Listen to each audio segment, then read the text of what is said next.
What's up guys, in this video I'm gonna show you how to remove text from an image in Canva PC. So first thing that we have to do is to bring our image with the text that we want to remove to the blank, like so. Then what we want to do is to select it and go to edit.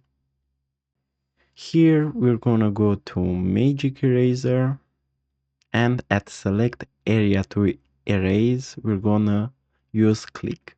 Now what we want to do is to click on every letter, like so.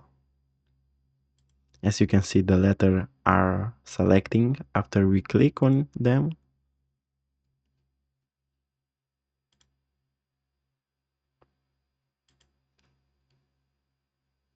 After you selected all the letters, what you want to do is to click on erase.